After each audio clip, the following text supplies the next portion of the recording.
right. Hello, I'm Jerry McKee, and you're on Prime Time with Jerry McKee. And we're going to have special guests here. We got Jason Lemons, and he's going to talk a little bit on how you got kids. They want to learn how to fish. Well, he's got an opportunity here how you do it. They go out on boats, they have tournaments, and they really have a lot of stuff going on. Jason Lemons is the coach, and the assistant coach is Mr. Pruitt. And I forgot his name, first name. Wesley. Wesley, that's what it was. I knew it was West something or other and stuff. But we're going to have a great time here, and we're going to talk to him a little bit about growing up. When he's growing up, did he like to fish or anything like that? Hold on a second. What, Edna? Edna, I didn't hear you. What?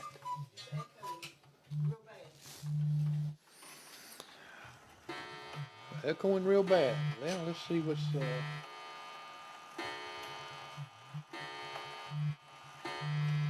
All right, let's see if this is echoing. It kind of worries me sometimes when she says that, because everything here is. Let me check one thing just to make sure. Nothing should be echoing. It's only coming through here. And coming through here. All right, you're going to hear the clocks go off. That's one thing you're going to hear. I just don't know where the echo is coming from because there's nothing to echo from. I know what it is. My engineer, she thinks it's better. I think what it is, it's her hearing. No, it's not. All right, let me switch you over here to Jason Lemons. How you doing, Jason? Doing well. Thanks for having us. Well, that's great. And now, just to let people know who you are. You are the coach of the Union County High School Bass Anglers. Yes. And that's got to be pretty neat, and especially if people don't know what that is. That's fishing. Yep. And now, let me ask you this. Did you go fishing a lot when you was growing up little? Oh, yeah. Growing up in Lockhart on the Broad River, my dad, that was one of our rituals. I know the river like the back of my hand, so fishing's been part of my life, fishing and hunting both. So it's been pretty much, since I was born. I was probably born with a rod in my hand. So, what was you remember your first rod and reel that you got? Do you remember what it was? Oh, yeah, Zepco 33 for sure. I think I had the 202 when I was growing up. I mean, back then, we thought that was the best, just the total best reel and rod. And actually, it was pretty good for us kids, Oh, yeah. Did you ever lose a rod and reel when you was a kid? Oh, yeah, I'm sure. Numerous. Well, see, they didn't like to take me fishing much because I don't have patience, and I play around and toss stuff in water. Can you catch any fish when you do that? No. I tell the kids all the time, we laugh about it, and I've told a few of them, that fish live in water, not in the trees.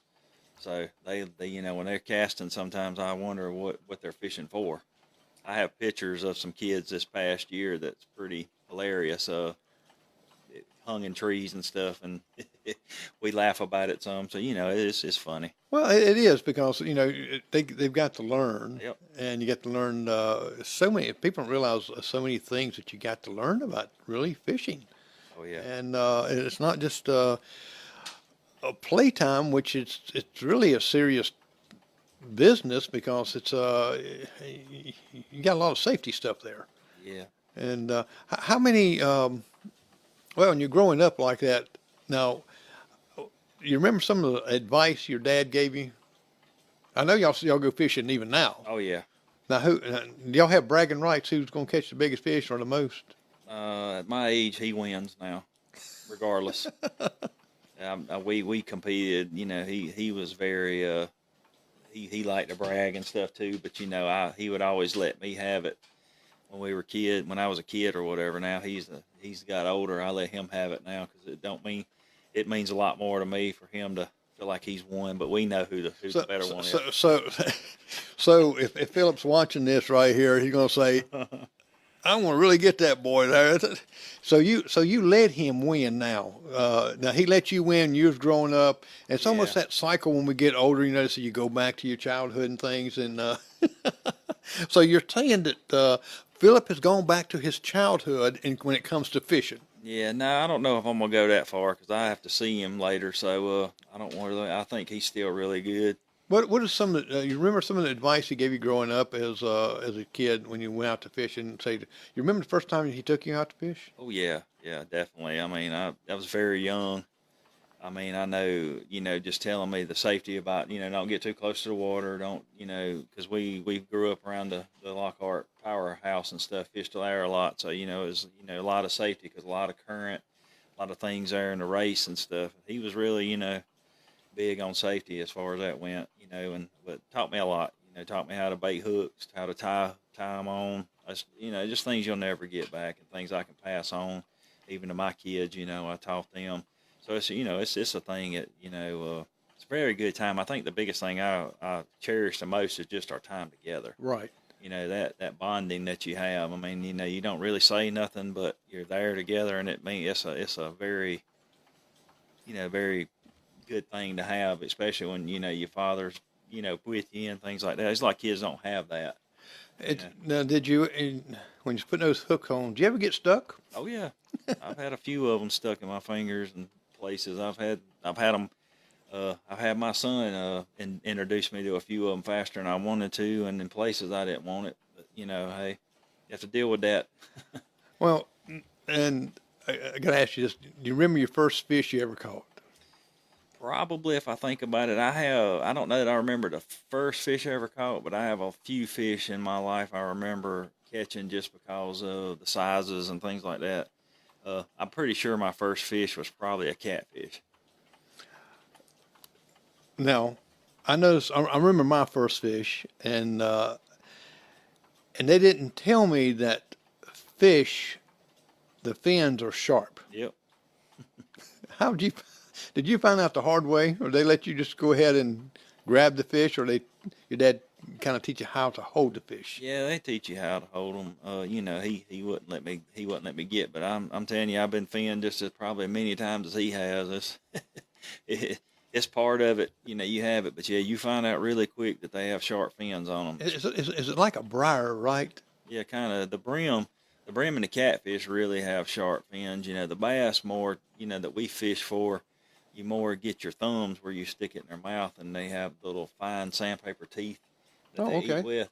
And you get bass thumb is what it's called, and it literally looks like that you have rubbed your thumb and your fingers on sandpaper all day, and it gets really rough. Wow. And it gets painful. Yeah, I didn't even know that. I know that fish had some teeth there, little bitty tiny teeth. Yeah. And never thought about them really eating, just kind of like sucking it down. That was it, kind of like I eat, just gulp it down. Yeah, they do. They gulp it mace in, but they have their jaws. I mean, I've had bass to hold on to plastic worms and not even have a hook in them, and you pull the fish up next to the boat, and they just bit on the end of the worm, and the worm's taking the weight, but they break it off finally. But yeah, they got jaws that can hold on really good. Wow. So. Now, does the catfish, does it have, I know it's got the whiskers and stuff like that, but it looks like they're kind of slick and don't have fins. Yeah, they have like a skin on them, and they get like, I know Hank Parker's big on, if you catch a catfish when you fishing with Hank Parker, he'll tell you, he's even told Junior on his show that he was on with him, don't get that slime in my boat. Well, they're slimy. They get all over your hands, and, that's one of the reasons.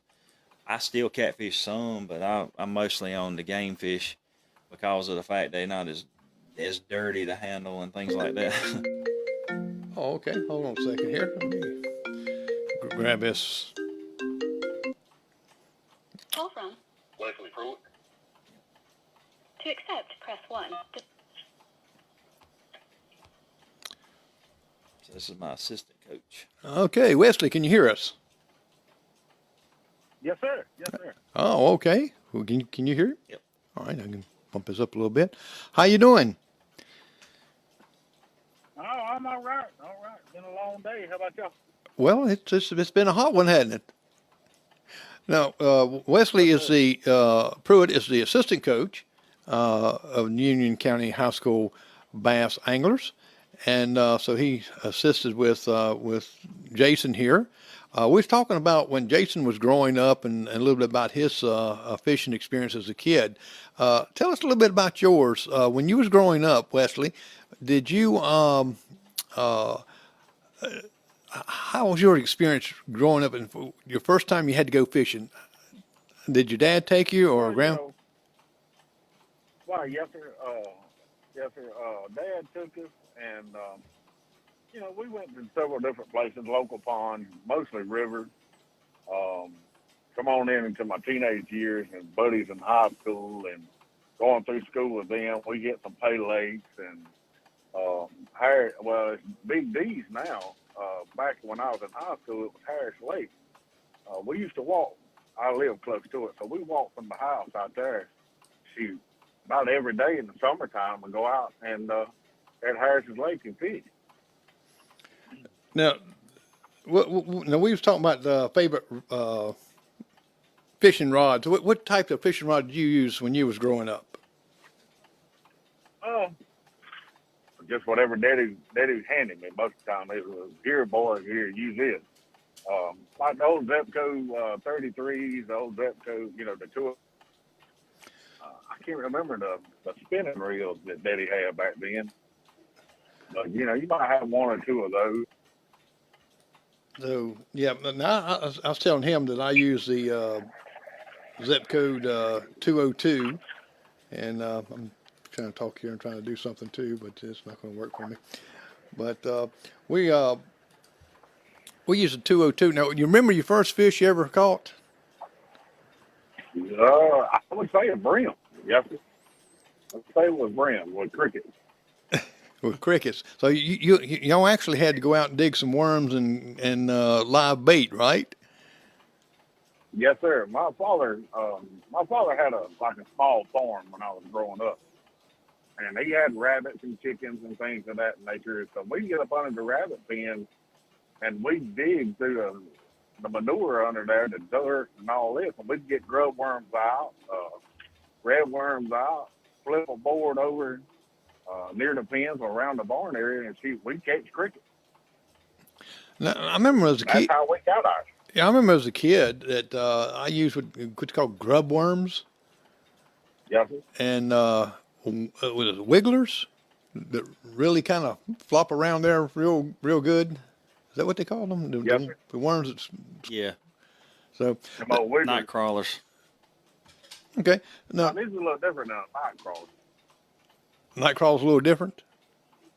Yeah, night crawler was more of a thicker worm. Them little wigglers, I remember those. When you hook one of them, they just put off some kind of defense mechanism. Yeah, the red And your worms. fingers will be slimy. Yeah, the red worms and stuff. Golly, you can't get that stuff off of you. Oh, yeah. Now, it's kind of like Jason was talking about. Now, who was it that took you as fishing as a boy? Mostly was my father, and then we done it as a family. Mother would come with us, and my older sisters and all. Up to the point that I kind of teenage kid, and I started hanging with my buddies at that point, going up through school. Yeah, it was kind of like myself. I lived in a place almost about like Lockhart, and we had the Catawba River come right through our town, and we'd always go down this big pipe that you walk up in, and we'd go on near the dam and go fishing there, and so we experienced, and we didn't have the luxury sometimes of getting the rod and reel. We chopped down some cane poles. Mm-hmm. And Oh yeah.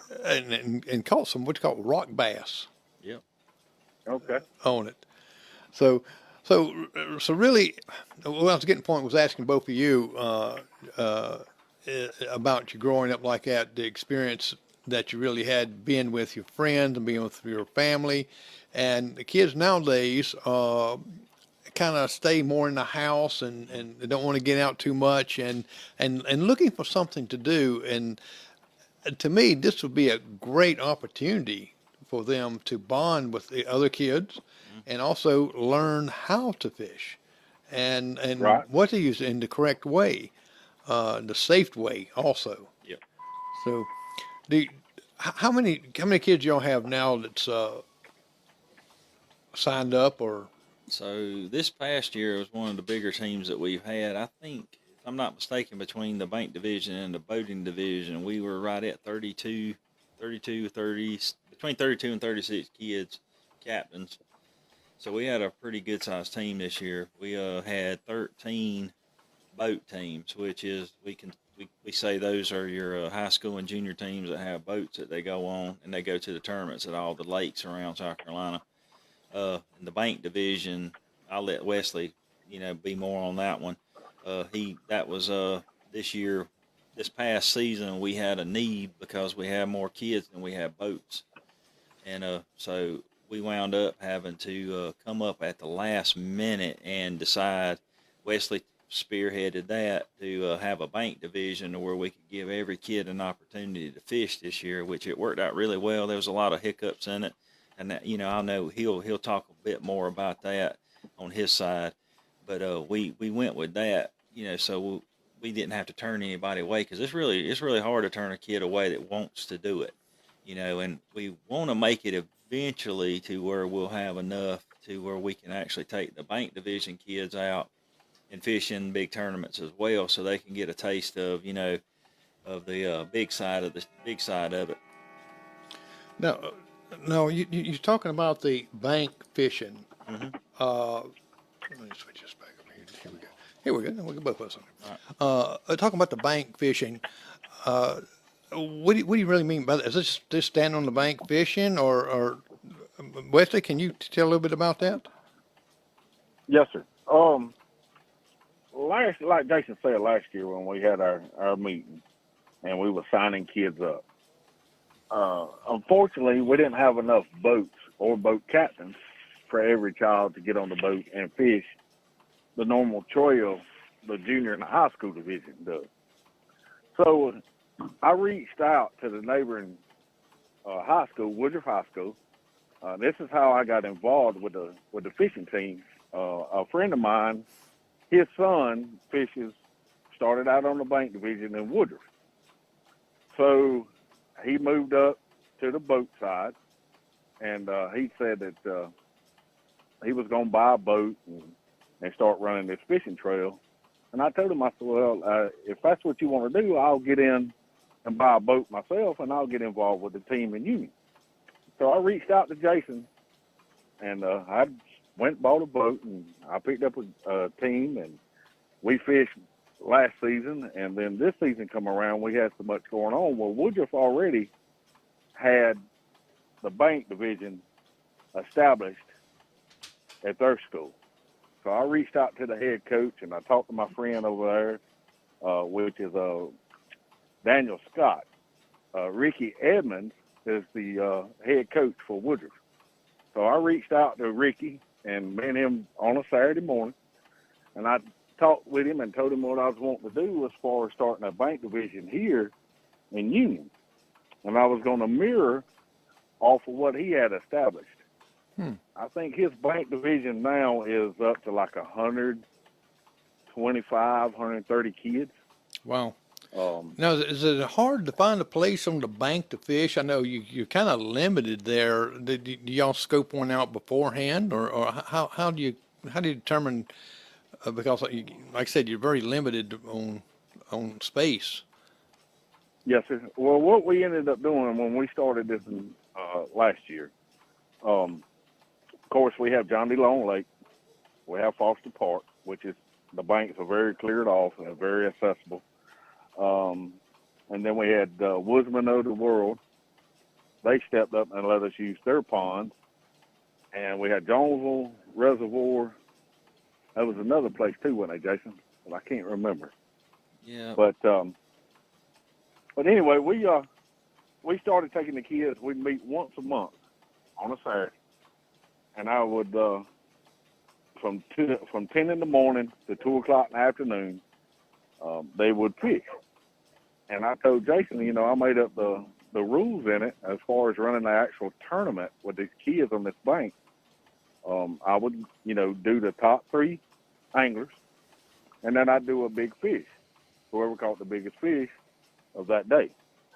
Now, So we go ahead. when y'all have, I know you got them out there fishing like that, but before you really get out fishing, do y'all have a class that you sit down, you talk to them about, of course, about safety, and of course about how to tie your hook on, or your bait, or fly fishing, or whatever y'all use? Do y'all have a class just sitting down and going over the preliminaries with them, or do you do it just on the fly, or say it that way? Well, pretty much this past season it was pretty much on the fly. And I hate, like I say, that's probably the wrong choice of words. But the parents was there helping out dramatically. Okay. If the parents couldn't step up to the plate and tie a knot or pick a lure, myself was there. Jason, of course, he was there, and we had a couple other boat captains that came, and some of our kids from the high school came. So we had kids out there with them. We had 7 on the bank this year, 7 kids. So and some if of they your had a question about something, we'd help them out and physically show them how to tie the knot, or what kind of lure presentation to throw, just different baits and things like that.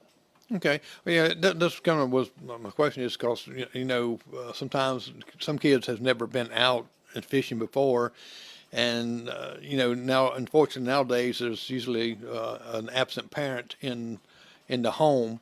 And so you're really taking on that role and responsibility of teaching the child how to fish, and to have that conversation and talk. And now, to me, would be the most one is first is how to tie it. The next thing would be, what bait do you use? I mean, do you use your own experience in this, or it depends on the water? Jason, how do you determine that? That's something that takes It's years to perfect. I mean, I'm still learning. Science. Honestly, it's a science. Because you got to take, like, condition of the water, the weather, cloudy days, rainy days, sunny days, the heat outside, water temperature, all this combined all at one time. And then you got to figure out what the fish really wants. And that's the main thing. Would y'all teach the kids this science of, see, when I went myself fishing when I was little, to me, the water temperature would be good for swimming, or something like that. I never knew about anything about fishing, as far as the water temperature, where's the best place to, whether it be underneath a rock or what. I really didn't know that when I was a kid. And I imagine some of these kids that's never been fishing before doesn't know this, and they just think you just stick your bait in the water and you yank them out. Yeah, so this first year here that we done the bank division and everything, we had a lot of, we got a lot of learning to do as far as, being the first year. I applaud Wesley for stepping up and taking on that challenge, because it was just going to be more than I was going to be able to handle because of having the boat division. And we have a lot of stuff that we're going to improve on as it grows. We had times with the boat division where we would actually meet up at John D. Long Lake and do knot classes and have some pitching contests and things like that. Well, this past year was kind of an unorthodox year. We had a lot of death in the family and things like that kind of made this season a little different. So we didn't get to do as much as we wanted to on both sides. With Wesley and myself, we had a lot of stuff going on that, we just had to kind of just play it down by what we had going on. So, right. We're moving forward. We got a lot of plans on making things better, getting better communication with some people and things like that, because when the bigger the team gets, the harder it is to get everything organized. When it was a small team, it was really easy because you could just call 1 or 2 people. You had everything you needed or whatever. Now you're getting up into the double digits and things like that. You got a lot of parents. You got a lot of people. So Well, that's a good thing. Yeah. It's growing. Yeah. I never heard when I was growing up. We didn't have this in my school or anything, and the schools now does not. It's just now starting to grow in that area. Now the university has it. Yeah. And I think the more they see that this is growing, that them start some being aware and thinking that we need to help these guys. Yeah, right now I know it's in our legislation that they're talking in works of this. Right now the way it's set up, high school fishing's typically clubs. There are some high schools that recognize the fishing team as a sporting team and within their school, but Union County we're considered a club, just like the rifle team, Right. things like that. So right now in legislation, it's being brought down that they're wanting to sanction. Because South Carolina and all the surrounding states, this is becoming a bigger thing. There's more interest in it. This is becoming a huge thing. So, they're looking at this as a sanctioned sport, just like football, baseball, and everything. Right. So, I think within the near future, some schools, their fishing teams are bigger than their football teams. Right. So, but that'd be nice. I always look at it because even when we were with Hank, there's kids that are gifted. You get that, but there's kids out there that are just on that mediocre side. They're really not good enough to make the team kind of thing. Right. And fishing draws the line.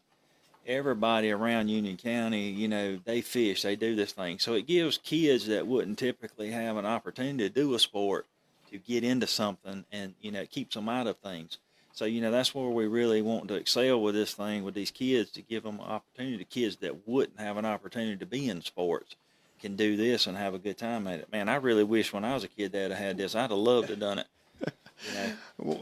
Because you're correct about that. Not all kids are made to play football, basketball, or anything like that. And sometimes when you try out for that, the whole season you're sitting on the bench doing nothing, and that discourages them. This way, they're really. Yes, it does. Go ahead, Wesley.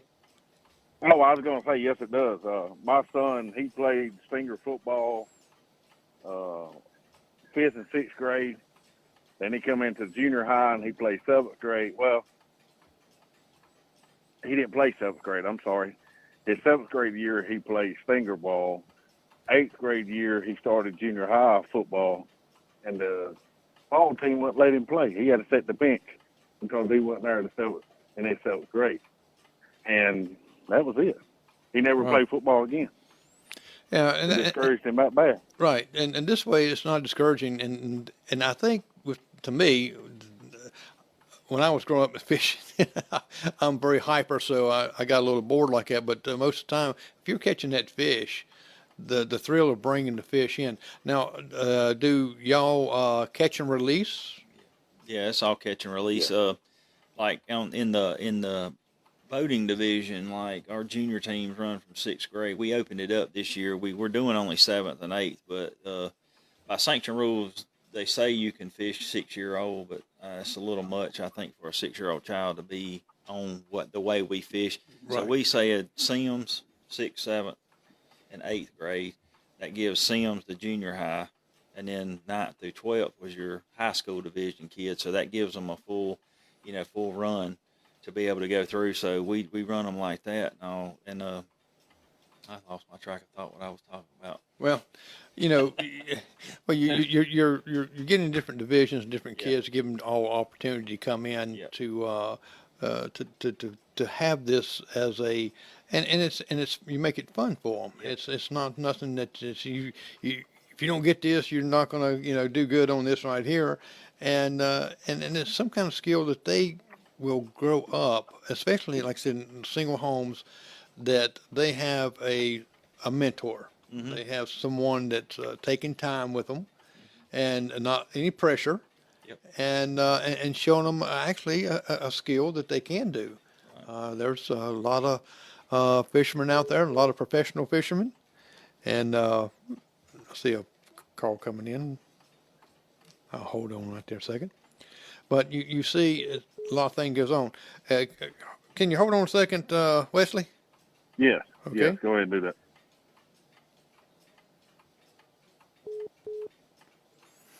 Hello. Hello, Brad, Rochester. Brad To Rochester. accept, press 1. To send a voicemail, press 2.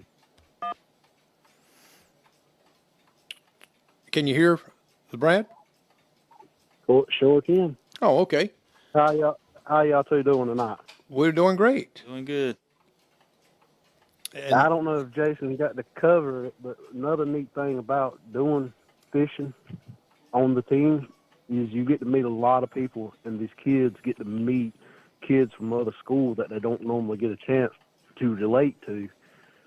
And not just the kids, even the captains get to meet different people and learn different things too. Yeah, that's a good point, Brad. Because this thing is like national. It's huge. Just a few weeks ago, that national championship for one of the leagues was at Lake Hartwell, and there were 650 boats there. That was your Wow. best. That was their best of the United States competing at Hartwell. So that was 650 high school teams that were up against each other. Call it the World Finals. They had people from Africa and things like that there as well. But like Brad said, there's so many. I've met so many people and made so many good friends. Even Brad's one of them. He's one of our boat captains that's on the team. His two children, Kelsey and Noah, they fish on the team as well. So I'm glad he called in. yeah, I just happened to get a chance to actually call in tonight. well, appreciate that, Brad. Did now, like I asked Wesley and Jason, did your dad used to take you fishing, or Grandpa when you was growing up? Back many years ago, when Jonesville used to have the fishing club that they had, my grandfather was a member of it. So I grew up on Lake Murray fishing on the weekends. My other grandfather fished the ponds here in Union and rivers. So I grew up fishing a good bit. Wow. Well, that's great, because I know you would be a great mentor to other children, and I know that your children's experience because of your teaching, right? Well, my daughter started her first year at Sims. She's done fished 3 years through Sims. She's a sophomore this year at the high school, so this will be her 6th year. My son will be graduating this year. He's been doing it 7 years now. And I'm glad you brought it up, that girls can go fishing. Oh yeah. And there is this year, it was nice to see that we actually had more girl anglers wanting to participate than what we've had in the past. Oh yeah. That is great. And as Wesley said that he does the bank division, a lot of times I try to go help him. And my daughter has actually been able to make one of the friends that's first year fishing, and let's face it, she whooped the boys' tails this year fishing. Oh, I bet that really gets their goat. Well, the national champions for 2 straight years, or maybe 3 years. I know when Junior we went to Alabama to Pickwick. 2 girls from Texas won it then. And I'm pretty sure those same girls actually in their senior year this year, they actually swept 3 years straight. So it's 2 girls that have been from Texas that have just been. That's what I tell the girls. Girls make excellent fishers. Oh, wow. And they do. And like my daughter, at first, her first year, she struggled in it, and Jason will vouch for it. Yep. Second year, she started catching. Last year, unfortunately, she whooped her brother's tail almost every tournament. Wow. And I tell you, I tell people all the time, one of the things that I really, really like, you're talking about the kids, I'll have them even right now because we're in our off season right now. We start our tournament schedule. It starts in September and runs till like April, June of the next year. So we have a break during the summer. We fish through the winter. Oh, okay. And so, I have kids right now that 2 or 3 of them that religiously call me daily. Hey, Coach, what do you think about this? This is what the water looks like. What would you throw? And they'll send me a picture, and I'm like, okay, I would tie this on and try this. And then they send me pictures back holding up fish. And I said, well, I guess that worked out for you, right? So, it's rewarding. Brad will tell you, too, man, some of my best moments with my son has been on the boat. I have memories that I'll never forget. That's right. And I tell you, for me, being on the boat with kids and being around it like I have been, it's the excitement to see their face when they come in and hey, look what I caught. Yeah. These kids gather around these boats as they're coming in, bragging, hey, what did you catch that on? Man, how did you catch that? So Well, that's great. And Brad, I know they appreciate you being participant in helping and being the mentor also like that. And thank you for calling in. I'm going to switch back over to Wesley there. But Brad, keep up that good work like that. And I was glad that you brought your daughter into this right here because most boys, we always say, "Ooh, girl, they can't go fishing." Exactly. And she'll tell you, she'll compete with the best of them. yep. All right. Well, Brad, again, Y'all have a good appreciate night. you too. Thank you. Bye. Hey, are you with us, Wesley? Yeah. Oh, Yeah, I'm here. okay. I just want to make sure I didn't cut you off when I switch back around here. Yeah, and I meant to ask. I'm glad you brought up about girls being in the tournaments and because it's like the Andy Griffith thing. When the little girl wanted to go fishing, like she can't fish. Yep. That's the great thing about this sport, too, as well. As long as the kid's a high school student, it doesn't matter, for Union County, it doesn't matter what school you're at. We had a kid this year that was from Columbia that was fishing with us. Oh wow! We're going to have a kid coming up this season that's already signed on with us. He's out near Travelers Rest, and he's going to fish on our team. And so, girls, boys, obviously, the girls, we really pushed, to have more of a co-ed, boat, because the way the boats are set up, you have one captain, which is an adult. The adult has to go through an extensive background check. We do that every year, so Right, the school board requires that. Yep. So they have to pass there. They have to get certified. They have to get a certified card, a school ID, secure ID, I think. So they go through. And once that's done, they're brought before the school board to be approved to be captains. All right, so once we have all that, then a boat consists of a captain, which all he does is drive the boat and does things for them. Junior league, they have a little more freedom. They can run the trolling motor and things like that. High school, the kids have to do everything pretty much. But you'll have that, and you'll have two anglers. So you have two anglers on the boat per team, so that makes up one team. So they'll leave out. I mean, a lot of people ask, it's just fishing. Well, I'm telling you, Wesley can tell you, there's some mornings that we get up 3:00 in the morning and we're sitting on the water an hour before the sun comes up. On cold mornings, it's I was going to say, some of them cold mornings. And it is from the time of blast off, which if a child has never been on a boat during a blast off of a bass tournament, they got something coming. I promise you, because it is very exciting. Intense, but they fish from sun up until turn in, and it is a physical, very competitive sport, which has a lot of rewards because a lot of parents don't know this, but there are more college scholarships available to kids that are fishing right now that they can give away. Wow. There are colleges begging for fishermen. Now, your boats that you take out, they have to be pretty well safe, certified. Do you have to have a permit to drive the boat? Do you have a certain age there? Because I don't know myself. As far as it goes right now, we have to go by DNR rules, obviously. Mm-hmm. Boat has to be registered. We have to carry insurance on our boats. It's $300,000 liability insurance. Wow. That's per bass rules, the BASS. We go by their rules. We're insured by them when we're fishing. So the tournament league that we're fishing under, the SC Bass Nation, Tony Gray is the administrator of that. A great guy. He does a lot with this community and does a lot with South Carolina to bring bass fishing available. We have a TBF, the tournaments, and we have one that is the Palmetto Boat Series. There's 3 big tournament trails. The South Carolina Bass Nations Trail is a national qualifier. So you win any of those tournaments, you'll have upwards of 200 boats in each one of these tournaments. But we fish Kiwi, Murray, Hartwell, Clarksville, Russell, Greenwood, just all your major lakes. Okay. And then they have state championships, just like any of it. So you got qualify state championship. They have a Battle of the Carolinas where the three powerhead conferences come together and the best of the best fish against each other. And that's for bragging rights. And that's when the boat captains actually get to fish too most of the time. So that's a fun one because So most Wesley, I tell you, these kids run their mouth the whole time about how good they can fish, but whenever the boat captains come up, they know what's up then.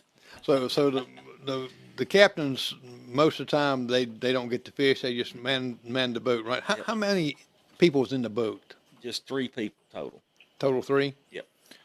And now when you talk about 200 or 300 boats out there, or 400, is the lake big enough? I mean, Yes. to me, that's just going to be just jammed up. Everybody's like, When we stage in the mornings, it's pretty intense because, they'll single file launch. Used to back in the day, back in the 70s and early 80s, they would blast off and they'd be lined up and it was just fire gun and they take off like a race. They race each other out of the hole. So the one that had the biggest motor won the race. They do it for safety for us now. They do single file launches. So each boat comes up. They got numbers in the mornings and you have a peg. They call your number as you go in and you're lining up single file back to each other and they take off. And once he gets 50 yards, you take off. And still, if you got a big motor, you can outrun most of them. To the holes. But the Wesley, do y'all go out and kind of scope out, like if you're going to go to, say, Lake Greenwood, do y'all go out ahead of time and kind of like scope out where maybe a good place is to fish? Yes, sir. Yes, sir. We try to do a little pre-fishing through the season. So depending on what lake, of course, some of the lakes that you may be good on, some of the lakes you may struggle with because you're not fished them enough over the years. But it all boils down to the same science. But yeah, we will run out and pre-fish a lot of times. And a lot of the boat captains, when we pre-fish, and all this is the expense is paid out of pocket. Yep. Cost of gas, ice, drinks, snacks. Like my vehicle's a diesel. So there's diesel fuel plus gas in the boat. I mean, a lot of that, I pay out the pocket. I don't, my kids are grown. My grandbabies are not old enough to start on the team yet. So I volunteer all my stuff to the team. I went and purchased the boat, and I paid for 90% of it. The tackle and things like that. When the boys, I call them my boys, because that's what they my teammate, my boys when we on the water, because they my responsibility. Anything I have in my boat, they know they are free will to get whatever they need. Yep. And I don't look at the parents and ask for money in return. I do this out of love for them and love the sport. Yep. So it's really a all around good experience. Well, People would just get involved and help out.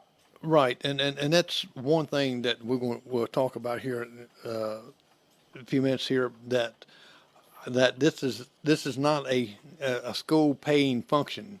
Nope. This is something that that y'all as adults and get the kids to raise money to be able, and like you said yourself, Wesley, and you, Jason, I know y'all use a lot of your own money. And to go out, we know how high gas is, and we know that those boats, they drink some gas. Yep. And also the equipment. The equipment's not cheap, and you got kids. I know you have kids that come there that want to fish that don't even have a fishing pole. Mm-hmm. Yeah, we have a lot of churches and things around the area that when we have a need, say be that we have a underprivileged child or something that's there, there's a lot of these step up and donate money to get them things and all. And, even on my side of it or whatever, I'm the same way with Wesley. The team I had this year was two kids that came off of a double team boat. It was on a pontoon and they had a little accident at the first of the year. Well, they were going to have to come off the boat because the accident, they deemed there was too many kids on one boat to fish that be safe. So instead of putting them back to the bank division, I took them on my boat and fished them the rest of the year so they could stay in the division because they had fished a couple of years already. So, and it's the same way with like Wesley was saying, everything I have in my boat, they're free reign on, they can do. It took them a while to kind of get used to that because they were like, bring in their own little bags of things, and then Right. they open up my tackle box and my boat, and they're like, wow. I said, we'll use it. Well, we get to the end of the tournament, you know, and they'll try to cut their line off to hand me my lure back. And I said, no, you just hang on to that for a little while, you know, and just, you know, it goes deeper than just, like Wes, I tell you, you form a bond with these kids, you know, Right. you feel, you know, in the same way, those are my boys. When I'm out there, they're like my children. I'm going to protect them like my children, make sure they're safe and do what they need to do. Does any of the tackle places that you and Wesley buy your lures and spend a lot from there, do they help any sometimes, or can they do that? I mean, it just seems like if you spend a lot of money there and you got this whole group spending Yeah. there, that they would help a little bit with some of the costs. We have a few companies that we go that are local. We got, if you let them know that you're a high school team, they'll give you a pretty decent discount. But, you know, Hank has came out with a Huckleberry apparel, and they're Right. going to give us the opportunity to start, you know, each kid's going to be able to sell name brand products on Huckleberry's website, and we get a big cut from it, which is going to help, you know, Right. give us money back to the schools, because like I said at the first of the show, we're considered a club to the high school, so we're not funded we get $0 from the high school. Right. So it's either the parents have to pay, you know, the kids pay fees to be on the team. But our sponsors, which is all over my jersey, that's one of the reasons I wore it today, they're very valuable to us because they buy ads on our jersey. We're a walking billboard for different companies, just like the pros are. Right. And, you know, that's, if it wasn't for the community donations and the sponsorships that we have, this team couldn't function, because one or two people can't fund this. Because I know Wesley will tell you, there's been no dollar figure. Somebody asked me one time about what do you think it costs to run. I would say probably at the end of the day, I would be upwards of $300 a tournament come out of my pocket just to let two kids fish. So I'm sure there's other teams that don't spend that much money, but you know, it's very expensive, because I've been on lakes before, and Wesley can tell you, you know, 30 gallons of gas ain't nothing on a big lake like Hartwell or things if you're moving a lot. So I mean, 30 gallons of gas at the price, you know. Well, y'all have to enter these tournaments. Isn't there a fee that y'all Yep. have to Yep. come up with to pay to be in it? And when you pay those fees, is it how many kids you get, or is it one time as a team? It's per team, per tournament. So typically they run, the first year we have to buy their BASS membership, which those are about $25 a kid. So you times that by 35, so you got that Wow. amount. And then you have to buy their South Carolina Bass membership to get into the South Carolina League. So they have those fees. And then each tournament's usually it's either $20 or $25 per team that's on the boat. So if you have 13 teams, you know, you got up over $300. They can add up. Yeah, and we have like 13 tournaments a year, so it's right Wow. at 30. Well, I think it's 12 or 13, somewhere in there, after the finals and everything. But as the tournaments get near the end of the year, sometimes the fees will get a little bit more, but they're pretty set on what it is. But the fees ensure that the tournament still goes on, you know. So when you got that many teams out there, that's a lot of money that's being generated. But you know, we challenge a lot of the parents, you know, that have children that's on the team, or they thinking about bringing kids, and get out there and support these kids, because you know, when they come in, people think, oh, this is just a little thing. If you come to a weigh-in and see the cheering, and you would think you at a high school football game, the way that they're hollering for these kids and stuff, and you know, boosting them up, and they're holding it. It's just like a televised bass event. It is, you know, big. It's a big thing. Now, when you get down, I know you got several different teams. What is the big hoo-ha of the tournament? What is the biggest tournament after you get through everything, and so you're building up to it? It's like, for instance, the football games, you know, you go into the national, you go into the state and things like that. What is the biggest for the teams that are working for tournament-wise? There's a few things they're working for. If they're very competitive and they're up in points, each tournament they get points for being at. So the better you do, the higher your points, just like in NASCAR or anything. So to win the points championship for the year is a big honor. That's, even bigger than somebody walking in my opinion. You win the points is bigger than winning a state championship, because you've beat everybody the whole year in every tournament. So you're number one. But you have the state championship, which is a big honor to win. You have the classic, which is a 2-day fishing. Is very tough to do 2 days in a row and win off a total weight for 2 days. But the national championship is your prize, that if you get there, because this year, there was the kids, the 2 girls from Texas that won, they won over $250,000 apiece in scholarship money. Wow. So, there was a lot of money given away, but that's big things. That's big help for parents that are thinking about things like this. Yeah, you have an investment, but if your child's really good at this, they could very much have their college paid for. Or become a professional. Yeah. Now, what do they win? Say, for instance, even on the local side, when you're playing in some of these tournaments, when they come in together and do the weigh-in, what does the winner? They get a trophy. It's usually a plaque trophy. In the bass tournaments we run in, they get the top 5 get trophies. So they'll get a plaque that says their placement, and then they have a big fish award.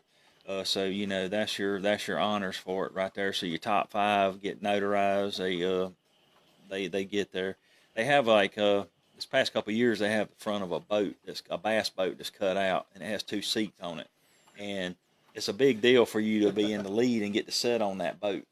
It's just the front. It's just a little stand, but it's it looks like the front of a bass boat that's been cut off. But and everybody is just talking junk to knock those 2 people bragging right. Who's getting ready to take that seat. So then the hot seat. So it's fun. I'm telling you, it's amazing, the people that's never been to something like that, to see the smiles, the joy these kids have. Right. There's disappointment. Don't get me wrong, because that's like in anything. You can't catch them every time. We had teams this year that I think that we had some teams maybe didn't even catch a fish the whole year. It's just part of the learning process. And I tell them, at the end of the day, did you have fun?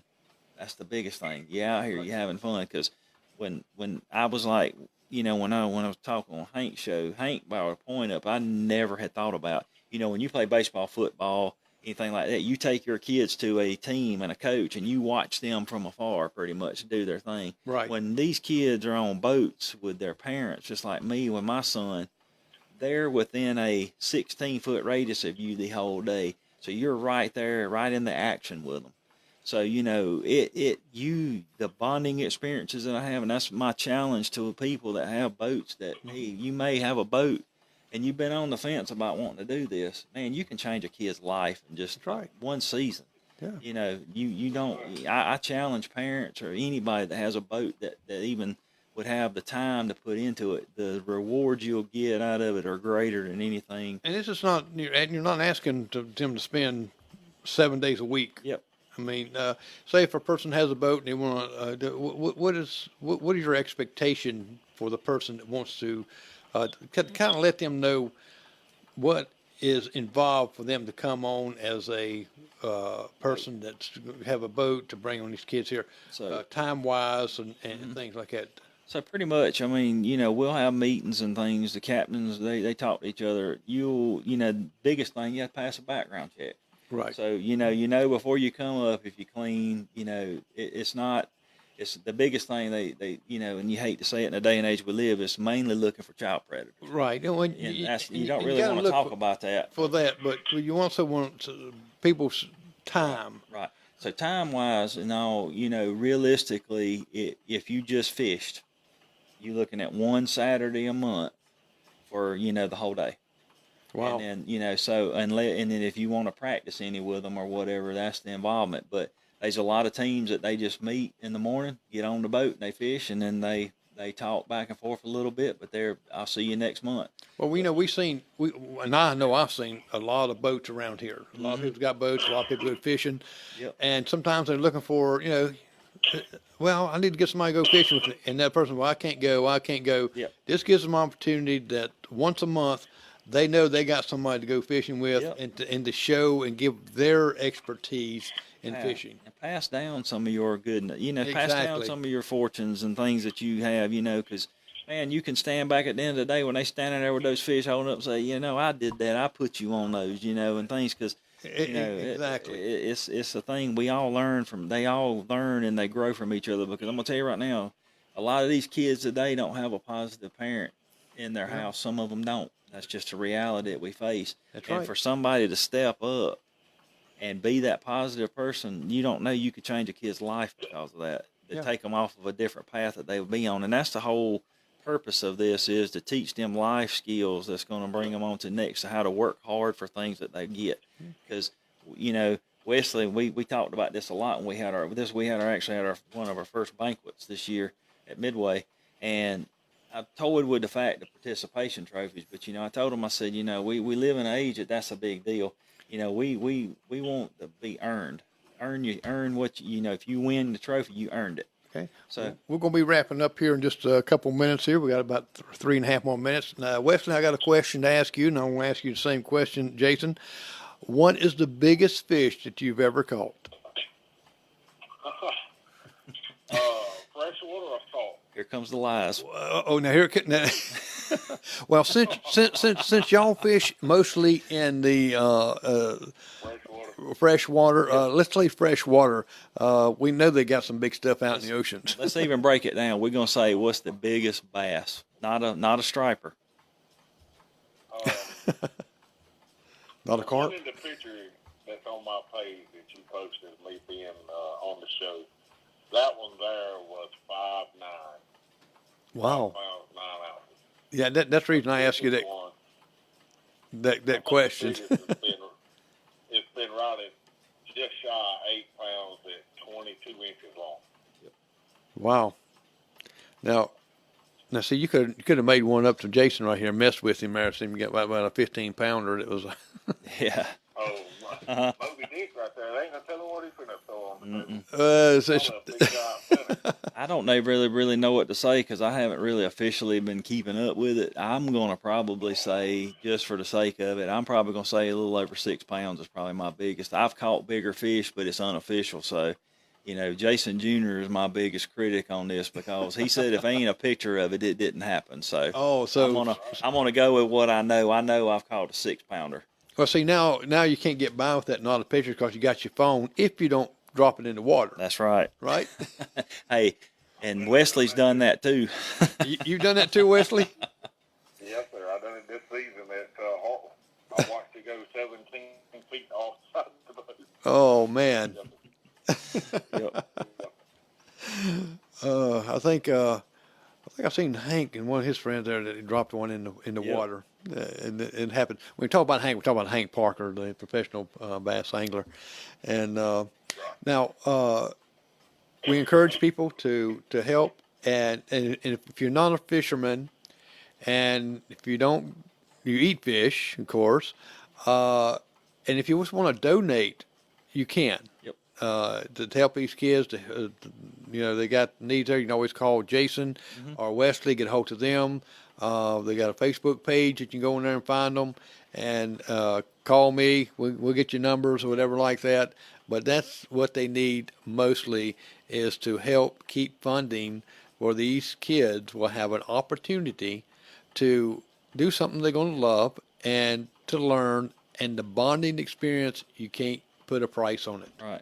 The donations and sponsorships and everything that comes to this team is 100% given back to these children. Yep. In whatever, we'd love to have it one of these days where we could actually help pay some of the expenses the captains are accruing, but we're not at that point yet. Maybe one day we will be, where we can give some gas money and things like that. But people can find us on Facebook. We have a Facebook page. It is our symbol with a yellow American flag behind it. It's UCHS Bass Anglers on Facebook. Like the page, you'll see all of our progress. We post a lot of pictures and a lot of inspirational things for the kids. And any information needed on there is on the page, phone numbers, whatever. We'd love to have you like our page. Well, give us some support. I see all those kids on there too, and Yep. the smiling faces they have there. Wesley, we appreciate you being on, and I'm going to Yes, let. sir. One more. Go ahead. I have one more thing too. Just because we fish in bass tournaments, does not mean the person has to be in a bass boat. They are pontoons out there. They are center console boats. Yep. V-hulls. John boats. Aluminum boats. Bass boats. So it's as long as it can pass the DNR It can fish. rules, it can fish. Yeah, And well, it has the minimum insurance, liability insurance on it, and a background check for the captain. Well, that's good to know, and that's, see there, people, now you have no excuse. You don't have to have a real fancy boat, and just have one that meets those criteria, and you can find all that on the Facebook page that y'all have, and ask you questions, send them a message. And Wesley, I hope you have a great evening, and appreciate you. I'm sorry you couldn't be here in person, but you just about was here in person, except your voice was here. Yes, sir. Like I say, I apologize. Work held me out longer than I wanted. But thank you for bringing us on. Yep. Thank you for the time that you took with us and help some of the people here in the county understand what we really are about. Yep. Well, it's my honor, and I appreciate y'all coming. Yep. Well, you have a good night and good evening. Yes, sir. You do the same. Bye. Bye-bye. Okay. Jason, appreciate you coming out with us. Yep. And with a little music on here. All right, next week, next Monday, we're going to be on location at the fire department with Mark Wade and Darwin Allen and some of the other firefighters. We're going to be there talking about getting some air conditioning in that firehouse and some things that they need, about a bond being proposed to be on November ballot. And we're going to talk a lot more about that when we're there with them. So please watch next Monday at 7 o'clock. I'm Jerry McKee, and you've been listening to Prime Time with Jerry McKee. You have a great night.